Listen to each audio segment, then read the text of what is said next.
I love Dee Dee. The way she moves, and she's energizing, and she's very authentic, and she spoke to me. And it's about getting out of your way, you know, and I'm in my way. And she is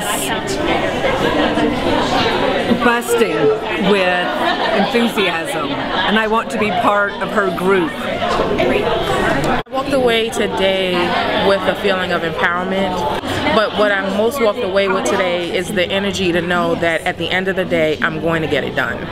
Dee Dee, you are unbelievable. I thought I was sitting in the audience at a Broadway show.